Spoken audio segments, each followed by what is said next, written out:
It's a hearty welcome to another edition of the program, the Star Good Morning Show here on Star Television, broadcasting live from our Media One Center 3 Member Street, Brookfield in Freetown. My name is Abdul Rahman Kamara. Top stories in the program. The head of the visiting Gambian delegation on the security sector reform capacity enhancement tour, Mr. Momodu Badji, has said the choice of Sierra Leone is obvious because Sierra Leone is one of the countries that has recorded tremendous success in their security sector reform. The Minister of Fisheries and Marine Resources has on Monday 9 September 2019 commissioned a team of Chinese marine researchers and a vessel from the People's Republic of China where they will be conducting research in the territorial waters of Sierra Leone. With me in the studio is Brother Michael Toure. He's a public relations officer in the Ministry of Basic and Senior Secondary Education. He's here to talk to me on the position of the ministry amid examination malpractice across the country and also preparation by the ministry for the reopening of schools. Brahma, good morning and welcome to the program. Good morning, thanks for having me like always. So how has it been in the midst of the brouhaha where students were caught on a daily basis on examination malpractice? What is the position of the ministry? Well, like always, as a ministry, we frown at anything malpractice. I don't care under what circumstances, I don't care the nature under which it is undertaken. Malpractice is malpractice and we frown at it. It's nothing that we would countenance as a ministry. We condemn it and we will work with any institution, any entity to make sure that we actually eradicate that from our institutions. It's going to be an uphill battle. It's something that has become... As officials of the ministry, do you guys feel a little bit despair or pretty much emboldened going forward in harnessing the human capital development? Well, while we are always torn apart. Meaning, are you despair or emboldened? The ministry, while we are always torn apart by any act of malpractice, we are also emboldened by the fact that we now have an opportunity to let the public know that our strides to curb malpractice have been very genuine and that we are going to do everything humanly possible to make sure that we curb down on malpractice of whatever nature and with whatever entities that are involved, and we'll do everything humanly possible to do that because this is no longer good for this country. It has never been good and it will not be good if we just continue to wallow through. But given the amount of stakeholders in the educational sector, it will be difficult amidst all of this examination malpractice to actually pinpoint who is really the devil in this formula. Well, yes, it would be difficult, but there are indications that will clearly tell you that certain people are involved. And so if you are very careful and very thorough in your investigation, you would come to discover those who are directly or indirectly responsible in this whole act of malpractice in our examinations. You know, man, this is very embarrassing for this nation, if I must add. Now, think of a time when this country used to be called the Athens of West Africa. That was not by mistake. It was not because people just wanted to give us that label. It was because of our hard-earned endeavors in trying to consolidate and improve on the quality of higher education. The very reason why you see students from other countries coming to Sierra Leone to access education. That was not by mistake. Nigerians coming, Ghanaians coming, Zimbabweans. I saw them in what was then Women's Teachers College in Port Loko. Now Port Loko Teachers College, now part of the Anders by Kuruma University. You know, I saw these people with my eyes. You know, I saw Angolans, I saw Ghanaians, I saw Liberians, I saw Gambians. As a matter of fact, we were giving 100 scholarships to Gambians to come and study here in our colleges.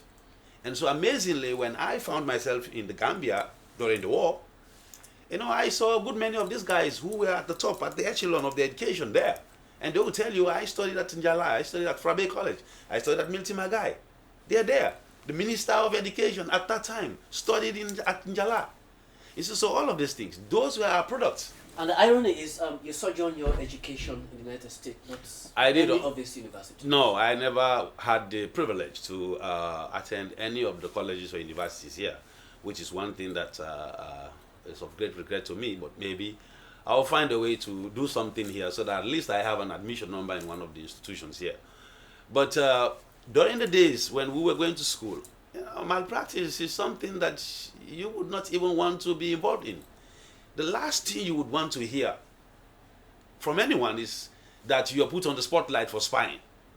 Like I always tell this story. I used to be in a class with 3 female students that I would do everything just to beat by one, probably by 1 mark.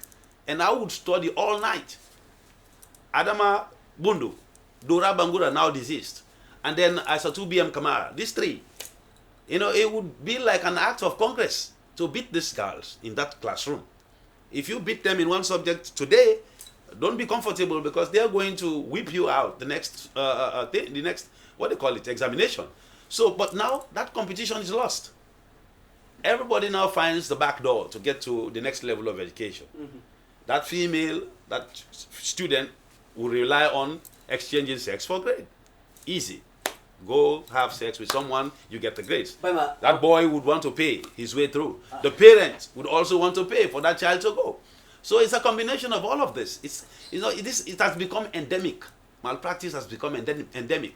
That same child who would come home and tell the parent that we teach her save for less than care 15,000 loans, when, as a matter of fact, she was only asked to take to school 5,000 loans. Malpractice. You see how it's cascading to even the lowest level. So it's crazy. I really come back to you, Brahma Michael Toure, the Public Relations Officer in the Ministry of Basic and Senior Secondary Education. Is here to talk to me on the position of the Ministry of Data Examination and Practices across the country. Remember, you can be part of this program by sending us messages to the number 077-600-324. The Star Good Morning Show is proudly sponsored by Rokel Commercial Bank, the bank of choice. SimCorp allow old and young to make deposit and withdraw cash from their account at any time and anywhere. With Rokel Commercial Bank SimCorp, you can send and receive money at any place and any time. Rokel Commercial Bank don't make life better for we all.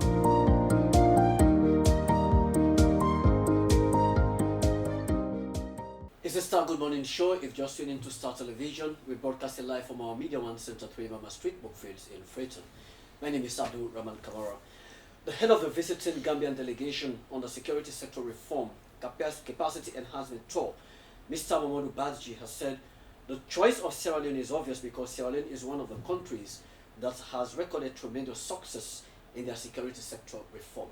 Here is a report. The Security Sector Reform Team from the Gambia, in partnership with the Office of the National Security, has commenced a week-long tour on peer learning experience and identify good lessons from Sierra Leone's post-conflict building and state reconstruction efforts at the Ministry of Foreign Affairs and International Cooperation. Giving his welcome address, the National Security Coordinator, Office of the National Security (ONS), Brigadier General Retired John A. Oktoka, underscored the importance of the visiting delegation from the Gambia, noting that Sierra Leone had enough experience when it comes to the first security sector reforms since 2003 to 2005 that has announced the restoration of public safety in the country. It is my profound pleasure to welcome you and to express our unreserved appreciation for your choice of Sierra Leone as a suitable country to interface to share experience on matters relating to transformation of the security sector of the Gambia.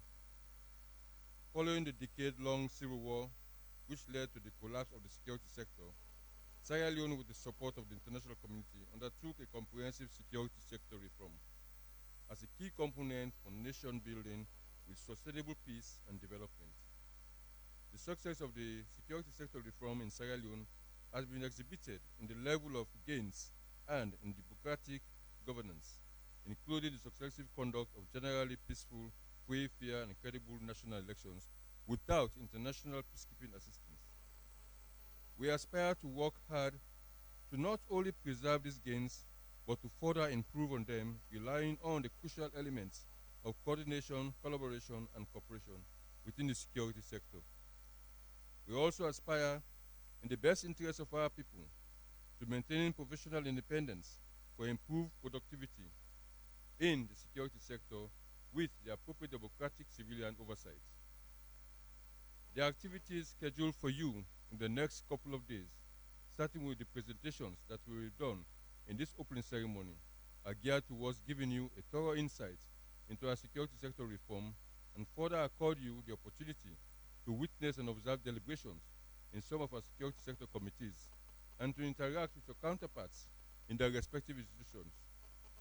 It is my fervent hope that you will have very fruitful, constructive, and meaningful engagements with invaluable and memorable experiences with mutual benefits.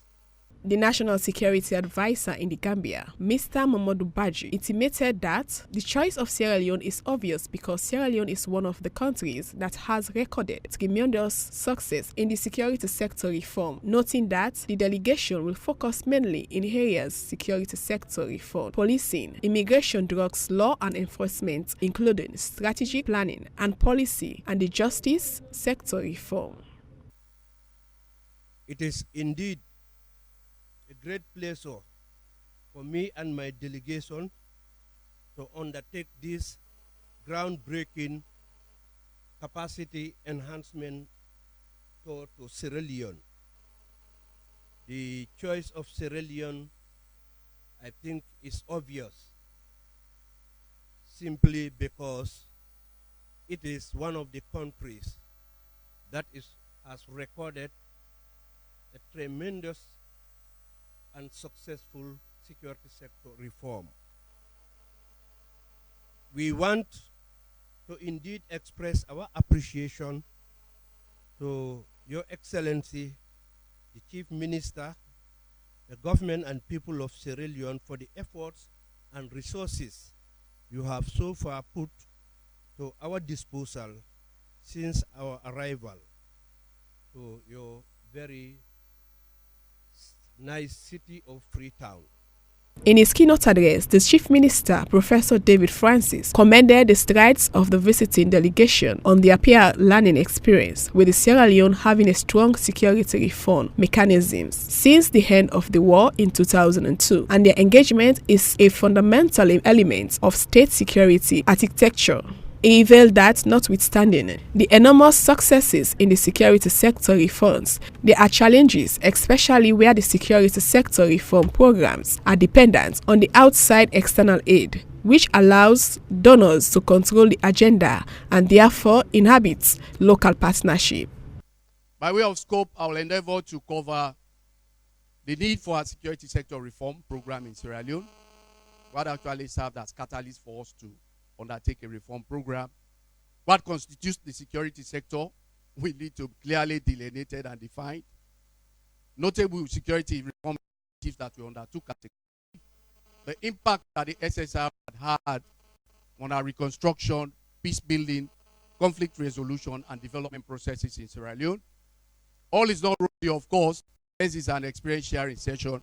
We have our challenges that are still existing. Challenges of the post-conflict implementation of our security sector reform program, and we are still living with some of those challenges. Francis Laguba Kaile, Director, Internal Agency Relations, Office of the National Security, ONS, and Mr. Molai Kagbo both made a presentation on the national security architecture of Sierra Leone and the security sector reform, the Sierra Leone experience. Compiled by Abdulrahman Kamara. For Star TV News in Freetown, I am Adma Samai reporting. Thank you so much, Adma Samai, for that report. Still with me in the studio is Brahma Michael Toure. He's a public relations officer in the Ministry of Basic and Senior Secondary Education. We are here discussing about education based on the huge examination we practice across the country. I also expect in the studio the Director of Communications, University of Sierra Leone, Tonya Musa. You'll be joining me in the studio to talk on multiple of issues, including the decision by the university court to rusticate students at IPAM and Frabi College due to examination malpractice. Brother, there has been suggestion by citizens. One of many is the BBC reporter Umaru Fofana calling for a national conference to actually overhaul the educational dynamic in the entire country, to ask ourselves questions, what is really going wrong, and try to form a very new opinion. That could be a very clear call in the midst of all that is now unfolding in the education sector. Remember, I was here the last time, and that was exactly what I said. I said we need a national dialogue around some of these things that are happening in this country. because we can no longer fix them just on the table, sitting there behind a computer and everything. We have to talk about these things. We have to reach out to the people. We have to take the message to the people. We have to have a dialogue with the people at every levels, Adraman, because this has become widespread. It has become endemic to the point where it's almost like normal. It's normal for most people. You know, when you talk about corruption or malpractice these days, because of the many people who are involved in this, it's something that no one wants to listen to. You know, you talk about how to curb that down, they frown at you. You take actions, people will stand against them. Because it has become endemic to the point where it's now normal and natural. That is why we need a national dialogue. I've been saying this for so many long. So it is a good thing that Umar Fofana is now coming up with that again, that we should have a conference. A conference is a one-off thing. Let this be a national endeavor. Take the message to the people. Sit with them at the grassroots. We have several organizations in this country. We have civil society. We have other organizations that are actually engaging people. Let's go to the people. Let the people understand that any act of malpractice at every level is going to affect them down there. Until they have that understanding, they may not even want to participate in any discussions around either malpractice or corruption. Take the message to them. Take the fight to them. Let them be part of that fight. But perhaps the lay public might be interested to know where the act of connivance originates. Well, all of that would be part of that education and literature that you would bring to the people. They may be participating in some of these things inadvertently. They may not even know. Because when you give money to your child, just because that child comes home and says, the teacher say, look, here 20,000 leos na school, without verifying, because you don't have time to go to that school and find out what's happening there, you give that 20,000 leos to that child, when, as a matter of fact, the teacher probably only asks for 5,000 leos. Corruption at the very grassroots level is happening. But inadvertently, you, the parent, have become part of that corrupt practice because you don't have the time to find out what's happening. Well, perhaps we're looking by logical extension what could be, what many could refer to as the transmissive repercussion on the education ministry, given the fact that you are the supervisory ministry in all of this. Mm-hmm. Well, yeah, of course. Are you surprised when things happen? The first thing that people begin to say, education, Ministry of Education. Mm-hmm. You know, somebody speaks bad English in a beauty pageant, it's Ministry of Education. Mm-hmm. Okay. Massive failure in any public examination is Ministry of Education. Mm-hmm. You see the dichotomy there? It's so unfortunate. Well, it could be as a result of the challenging policies you guys do implement that is not working well for the nation. Well, you see, you have to start somewhere. In anything. In a fight, in anything, you have to start somewhere. And maybe you're starting from the wrong direction. Well, no, maybe we're starting from a direction where people may not want to appreciate at the very initial stage, but later down the road, they will see reason why we are taking the fight from the angle we're taking it. This could not serve well for the official at the Ministry of Education, given the national discomfiture this has created. Adaman, I would rather we are yet to overcome ourselves, create solace as a result of the massive failure in the WAEC. Now, see what happened yesterday. Teachers were paraded at the four of the lockout, and yet we're still reeling onto all of these things. Adaman, I would rather go home with a satisfying conscience that I have sent 90,000 pupils to take a public examination and 30,000 genuinely pass, than to send 90,000 and you have 80,000 passing, but the actual people who actually merit that passing are only 25,000. So in all of these, how do you determine effective learning and teaching outcomes? Well, they may not necessarily be as a result of the outcome of a public examination result. See, that's another thing. Mm-hmm. We cannot base the quality of our education on how many people passed an examination.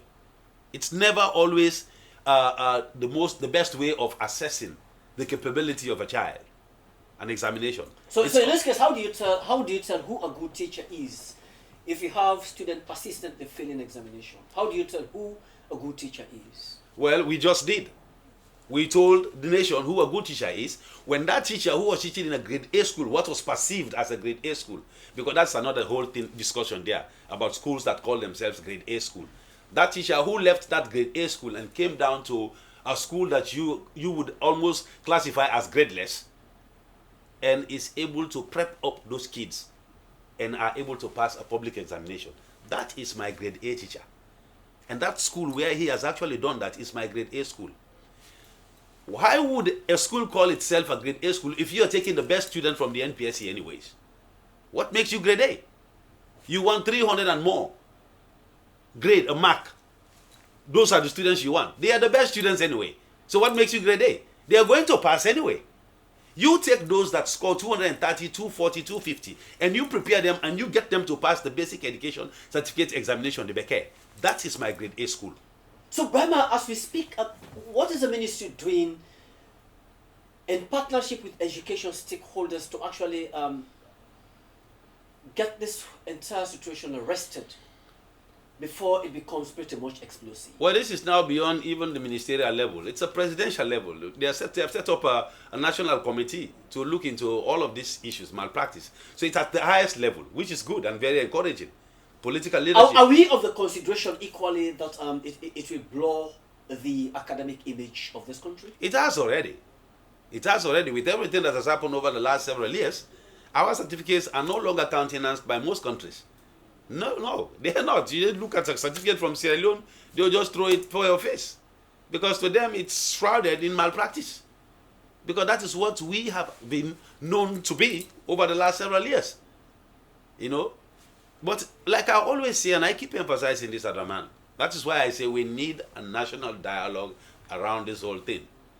How can a child fail the NPSC and then get to junior secondary school and they fail the basic education certificate examination, the BECE, and then they see themselves in senior school, and then they take the West African senior school certificate examination, the WAS, and by some miraculous way they pass and find themselves in a college or university, and they graduate. Adaman, this is very serious. They graduate from that college or university, sometimes with a first-class degree. What is happening along the line? Because why should it take a college or university more than even 90 days to know that this particular student is not supposed to be here? Why?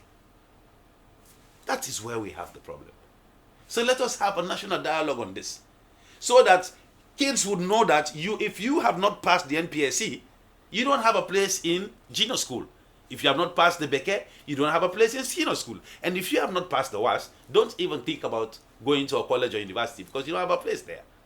But the question now is, for head of schools and principals of various schools, are they pretty much cooperative to actually see how this problem could be solved? Because if I may want to suggest, I don't want to sound a little bit explosive here, they are key stakeholders in ensuring that the qualities and accessibility to education is being upheld. Are they pretty much cooperative? Well, I would say those who would be cooperative are those whose schools are doing better. But for those whose schools are doing badly and would only want to find a way to get their schools up there, it would be an uphill battle. But that is not to say that it's a battle that we cannot win. We only have to put ourselves into the best frame of mind. Like I said, start it from the grassroots, go down there. Do we have the potential to get out of this academic menace? Yes, of course we do. Of course, with the right leadership, with the right frame of mind, with the right strategy in place, believe me, we can get out of this. It is not impossible. It is not. We all have to be first patriotic. Then secondly, we have to be prudent. And we have to have integrity and credibility. If we are able to imbibe these things, within a period of time, we'll be able to see ourselves somewhere. But when the one who is supposed to enforce becomes the perpetrator, then that becomes a problem. The country, as we speak, is really in shock as a result of what seems to be unfolding now, from the universities to the secondary schools. Is this nation moving forward in terms of getting it right? It is not, and I'm always surprised that we are only beginning to unearth these things now. It's not like they have not been there for God knows how long. For several years, over 20 or more years, these things have been happening in our colleges and universities. But perhaps not at this magnitude. Well, maybe because this is the time that we have actually decided to probe into it. That's why we have been able to see the magnitude. How do you know 60 or 70 or 80 or 100 of the students have been doing the same approach?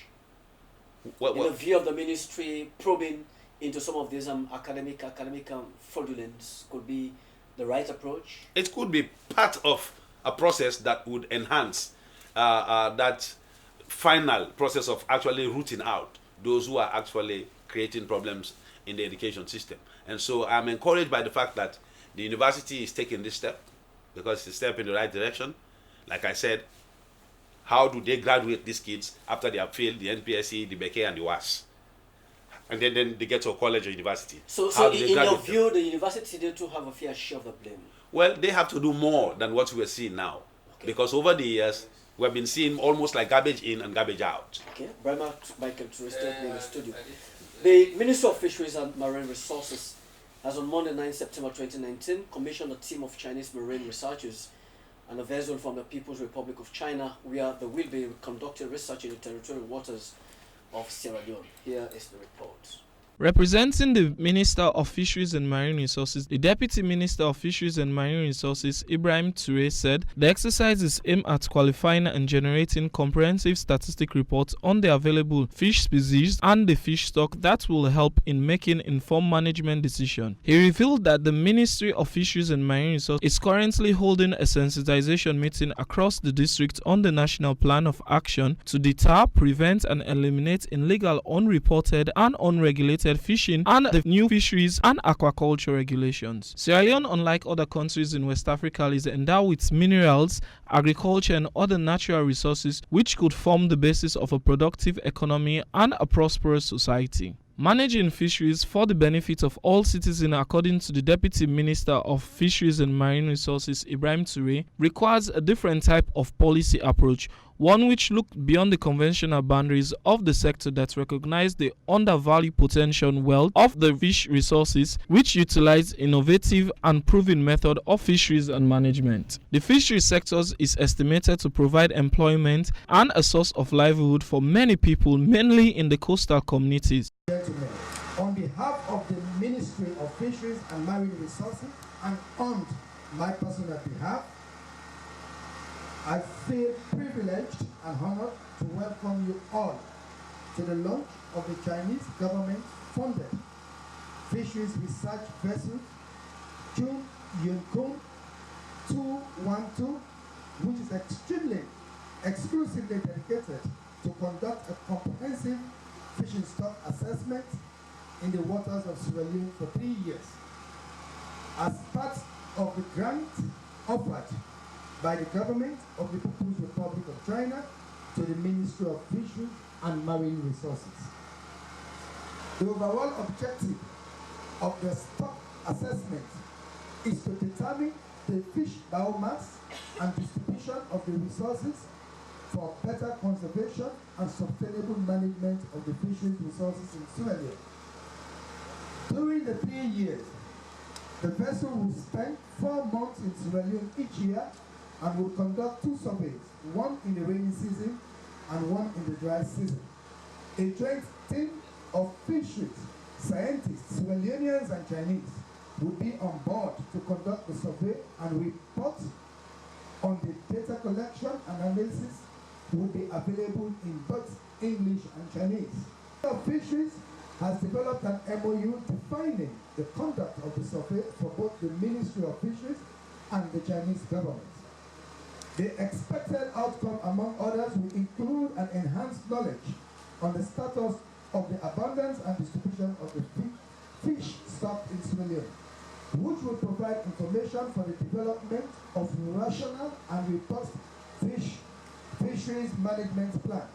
Given the importance of the fisheries sector as a source of food as well as foreign earnings, it is vital that the industry be managed in a sustainable manner while simultaneously optimizing production. Giving a statement, the Chinese ambassador to Sierra Leone, Hun Chang Zhang Ling, started by saying it is a big pleasure to attend the ceremony of the China Aid Fisheries Resource Surveillance in Sierra Leone. He further said last year at a joint session by both the Sierra Leonean and the Chinese government agreed to help Sierra Leonean fishery sector, and they are glad that they are able to fulfill that agreement. He finally said the fishery survey cooperation between our two countries to further demonstrate China's genuine interest in seeing Sierra Leone controlling and managing its resources well for its people's benefit. He believed that Sierra Leoneans will provide all the needed support to the survey process. He further stated that fishery is the most important animal protein for the majority of the population. The main purpose of the survey is to help the Sierra Leone government comprehensively assess the composition and the distribution of major fishery resources, better analyze the development potential of the fishing sector, and formulate scientific and sustainable fishery management policies. And now, the East China Sea Fisheries Research Institute is entrusted and funded by the Chinese government to conduct this 3-year project. The research vessel is docked right here, called Zhongkeyu 212. It is a world-class research ship. It is understood that Sierra Leone may have abundant fishery resources, and I wish this survey will further prove that. Honorable Ministers, ladies and gentlemen, the Fishing Resource Survey is another reflection of the all-round mutually beneficial cooperation between China and Sierra Leone. Over the years, numerous tangible results of cooperation have been achieved between our two countries in the fields of infrastructure, agriculture, health, education, fishery, training, and capacity building, etc. Giving our opening statement, the Deputy Minister of Information, Mamadi Gobe Kamara, said that it is great pleasure and profound humility that we accept the offer of friendship and the collaboration with our Chinese friends. She said the research study is to further raise the red flag that during the last 20 years, the stock of fish has reduced due to the biological and economic over the fishing, and the fishing industry is becoming unprofitable. Both unreported and unregulated fishing is costing the region an estimate of $1.3 billion in the lost leverage revenue. She further stated that the 5 team of Chinese researchers that will work side by side with our own marine biologists and scientists to study and comprehend our fish stocks, their seasonal variation, their distribution, estimate their size, and there will be a data report in both languages, that is in English and Chinese, for the benefit of all. She believes it is a step into the right direction in the fishing sector. The fishery sector is not only important because it contributes about 10% of our GDP, which in monetary terms has seen an increase in revenue from 70.9 billion leones, $9.6 million in 2017, to 94.59 billion leones, which amounts for 11.78 million in 2018. But its most critical significance is that it provides jobs directly or indirectly for over 500,000 of Sierra Leoneans. This study has further raised the red flag that during the last 20 years, the stock of fish has reduced due to biological and economic overfishing, and the fishing industry is becoming unprofitable. Illegal, unreported, and unregulated fishing is costing the region an estimated $1.3 billion in lost illegal revenue. Reporting for Star News, I'm Francis D.W. Horton. Thanks to my colleague Francis Horton for putting that report together. Joining me now in the studio is the Director of Communications, University of Sierra Leone, Professor Tonya Musa. He's here to talk to me on multiple of issues, including the decision by the university to call to rustic a student at IPAM and Fabric College due to examination malpractice. Good morning and welcome to the program. Good morning and thanks for having me. How did you come to have a 65 student from university, 9 expelled from FBC on that decision? Well, it is as a result of an investigation for alleged examination malpractices, and at the end of the investigation, those students were found wanting. And reference to the university's policy on examination malpractice, the action was taken by the university management. This is a precedent set by the university leadership under Professor Fode Sir to ensure that we don't follow business as usual. What does that mean?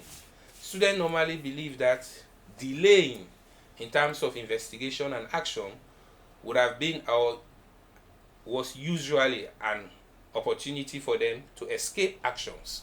Meaning, if you are found wanting, for example, in an action you did at the time when you were second year or you were in third year, by the time they want to take actions already, you are now with your degree, you are out of the university. So before now, students thought that in fact it is unnecessary to talk about investigation pertaining to examination situation. The last action or previous action was that some students were even fined to pay money, which is not in the university policy, but it was an approach based on negotiation. That, I mean, if before you rusticate them, let them pay 500,000. That cannot serve as deterrence. We believe that if we have to get quality education, transparent education, credible education, then we have to go according to what is provided in the policies. In this case, for example, one penalty is rustication for either 1 or 2 years, as the case might be. The other penalty is for you to be expelled, as it has happened for the 9 students you just referred to. If, for example, somebody can impersonate, during an examination, somebody is going to write on your behalf, the penalty for that is you being expelled, meaning you go out of the university system. And then those who might be found wanting for actions like bringing in foreign materials and the like, they are subject to rustication. There has been some common concerns ever since this decision was taken. The question many people tend to ask now is whether opportunity was given to the student to face a panel and explain themselves as to what really happened. Well, the administrations, both Frobe College as well as IPAM, followed what is provided in the university's policy. So it's an Say, for example, IPAM, the students were all invited to give testimony, explanations, the evidence put forward, the evidence was verified. Then at the end of the day, actions were taken based on the nature of the evidence. Going to Frobe College, also similar things, a similar scenario occurred. Say, for example, somebody is caught impersonating. My name is Tonya Musa. Abdurrahman is taking exam for me. I'm caught on sites. And then for sure the record shows that you are Abdurrahman, I am Tonya Musa. You further confess that I hired you to do that for me.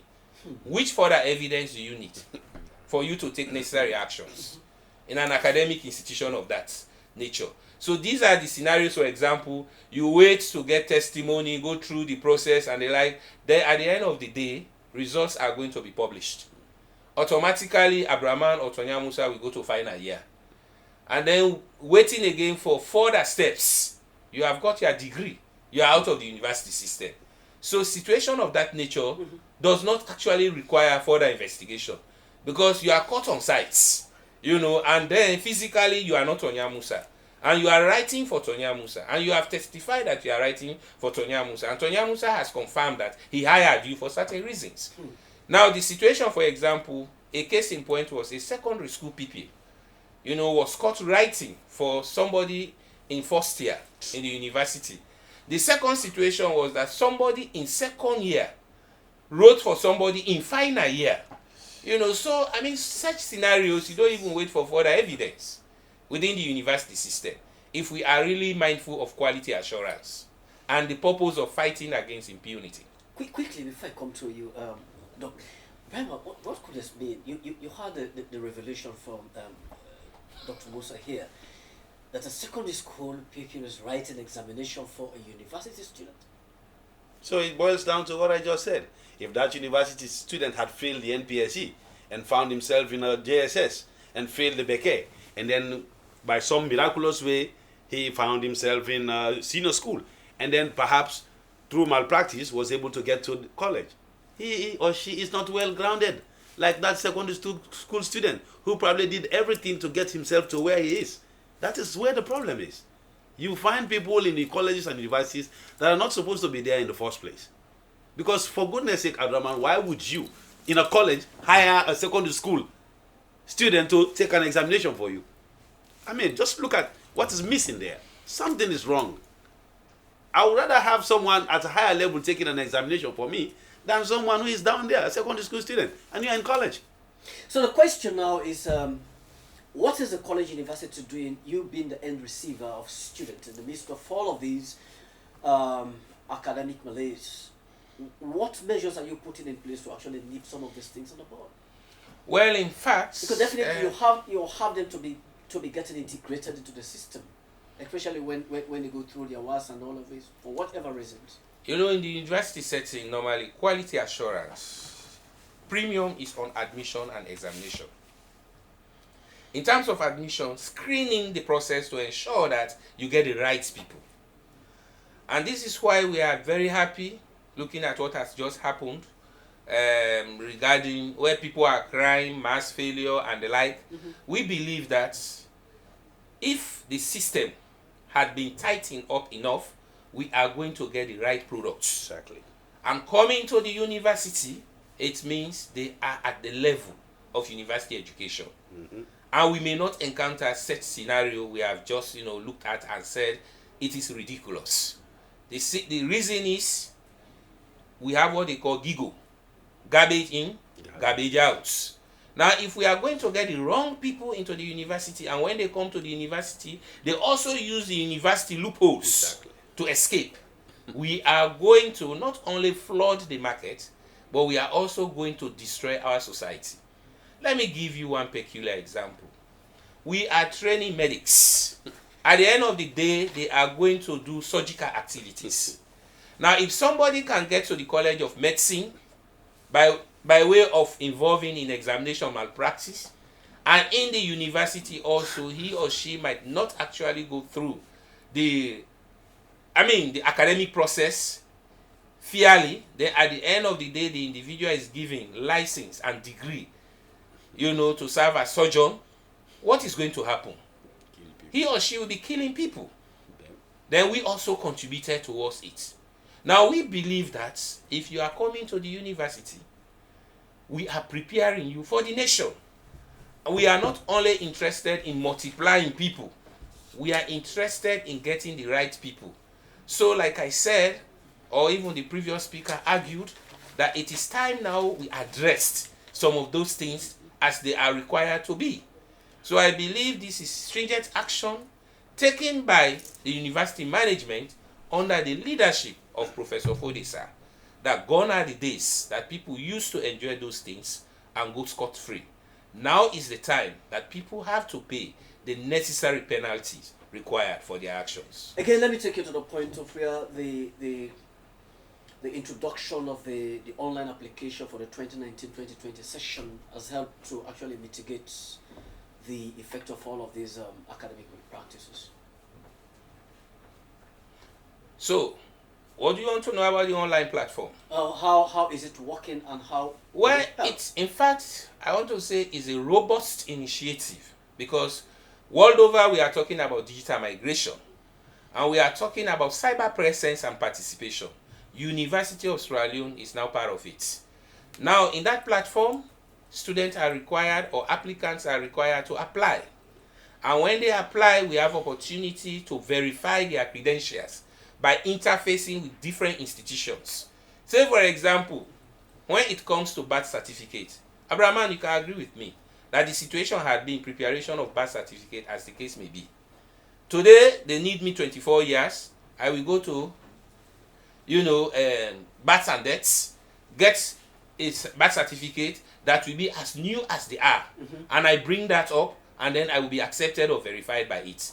But now we are just talking about civil registration. That is also another database.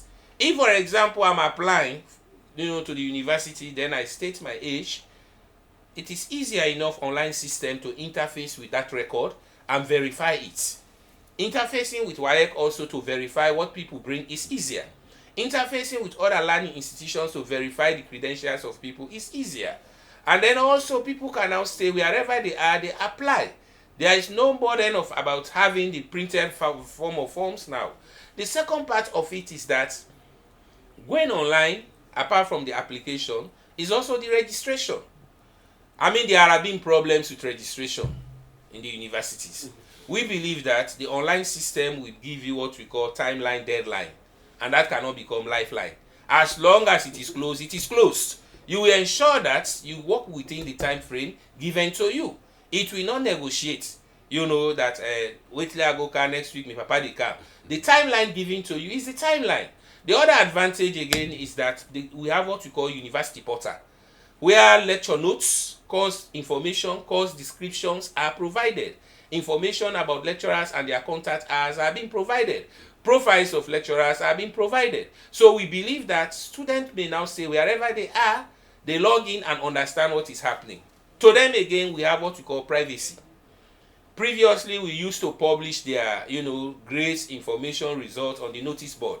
We may attempt to even remove their names, but we still display their registration numbers. Some people may easily study the registration numbers of others based on alphabetical order, and then they may still try to know what they are doing. But now we talk about what we call PIN code. Through your PIN code, your result is published online. It is your business to know what you have. Though in future we may think about helping parents also or guardians to know about their student or wards by way of extending the access to them so that they may log in and see the performance of their ward or student. Again, depending on the discretion of the students to say that my information might be shared with this individual. So we believe to them now we are getting more privacy for them, and then that does not mean that they should not be competitive or they might not be serious with their academic activities. But going online, we think that we are getting them more universal. Okay, on the question of the welfare of lecturers, because it boils pretty much also on how you handle your staff to actually enhance effective teaching and learning outcome. There has been reported in incidents of strike action by lecturers at Frabi College due to what the Ministry of Finance called putting a transparency on the payroll of the lecturers. How has that matter been handled?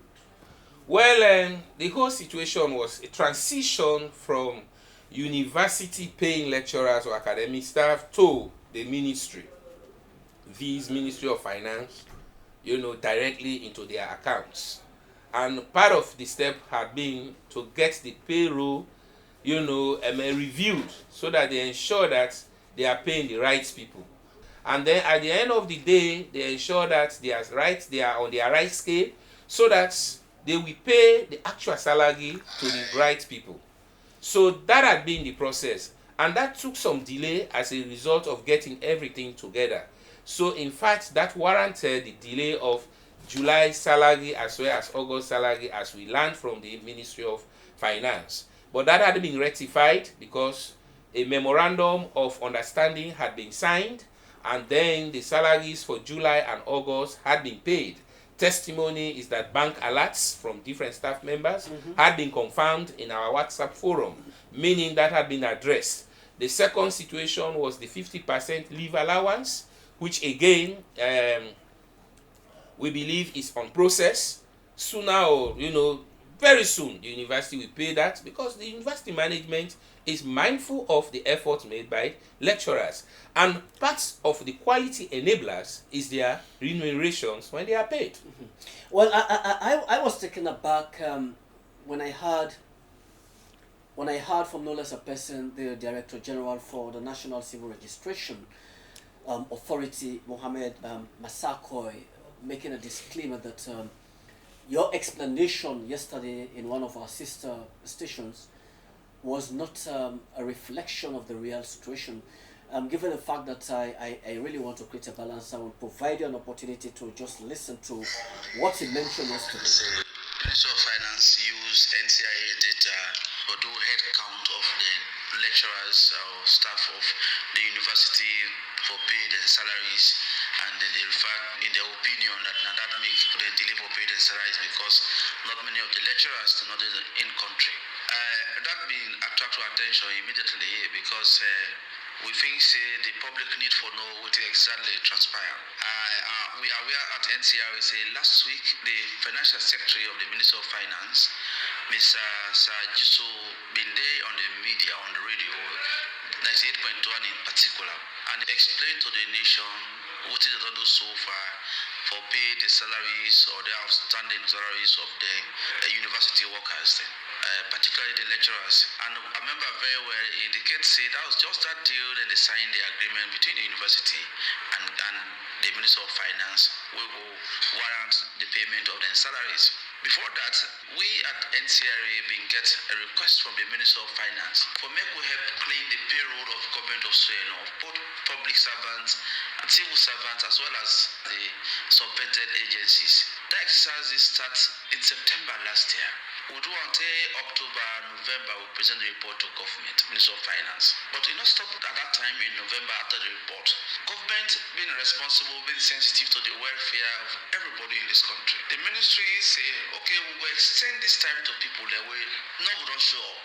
And thereafter, we are now say, we would extend this biometric verification of all public and civil servants. So in case you know be there in September, we'll start the exercise, you will have an opportunity for make it come register or verify with the system so that we'll be able to present that data to Minister of Finance for inform payroll. And that system, that operation will be done on to date because civil registration system, not a one-off as how Mr. Musa said today, head count to do, not a head count. Not a one-off business, a continuous, universal and permanent process of capturing the data of citizens and non-citizens resident in this country using biometric features where internationally recognized or where the UN and international, the ICAO said then start on the day. Now that will be used, and that will not be used for clearing the payroll. Now that will be used also for advice public institutions where they get requests from private individuals or individuals for Mr. Musa, you heard what the Director General, Mohamed Massakoy, was referring to. He reiterated that you are talking of a head count. How did you come to have that head count? Well, it's unfortunate, very, very unfortunate for him to misrepresent the facts. In the first place, when I listened that audio or that broadcast this morning, I requested to the producer of the program yesterday at 98.1 to replay the inserts of her question and my response. Nothing was mentioned as head count, and in fact, I'm even surprised because there is no argument here. What was said basically yesterday, the question was that why the delay in terms of payment of salary. Part of the narrative was that people were required to verify with civil registration, and some deliberately refused to go. Others were absent. And as a result, those who provided information or went through the process and those who were not around provided some form of discrepancy, which is still to be addressed. And in which case, like he said, people still have opportunity to go and do their verification. And that was said yesterday. So I don't see any arguments here, or there was nothing, in terms of a contest. The situation was that one case was people needed to verify. And in fact, some people deliberately refuse to verify. And some are out of the country. But it is a process they may come, like he has said. The other part of it, which I said yesterday, was that the payroll or the PIN code, you have people who are getting allowances or honorarium and the like, who are using the same PIN codes that have been provided. And then there is need for them to rectify or verify further. That was said yesterday. So the argument here, I don't really see it. But again, we are in Sierra Leone. People want to actually show that, they are doing their work. But nothing was contested in terms of what he has said.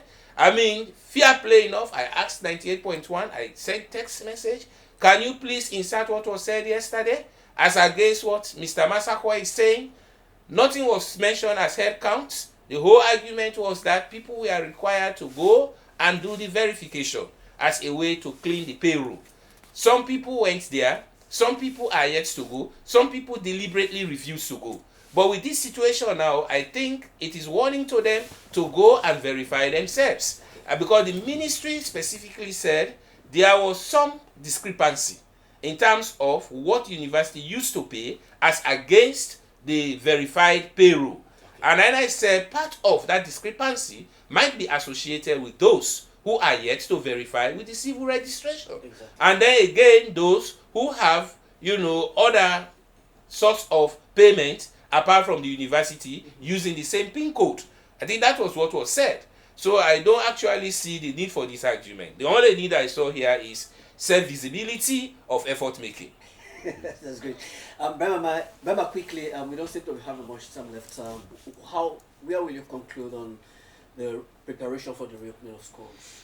Well, is it on the 16th? On the 16th, yes. And then we had a workshop in Bo last Thursday and Friday. We were there to more or less map the way as to how we want to proceed. It was a stock-taking kind of a workshop to look at what we have done so far in this free quality education, look at the challenges, and of course look at how we can proceed with overcoming some of the challenges, and also preparing for the reopening of schools, distribution of books and all of that. And so that is underway, and so hopefully schools will open on the 16th, and hopefully we'll see classrooms filled with pupils like the last time, and we'll see teachers teaching effectively like they did the last time. We're looking forward to that. Yeah, Prof, what could be your closing remark on this? Well, my appeal is that Sierra Leoneans, let us see the action taken by the management of university as part of promoting education in Sierra Leone. And let us also build on these efforts by way of ensuring that our wards, students, relatives in the university take their work with some sense of responsibility. And also appeal to academics generally that we must also give support to such an action, so that we will have transparent and credible awards of degrees and diplomas from the University of Sierra Leone. Okay. Thank you both gentlemen for sparing your time being part of this program today.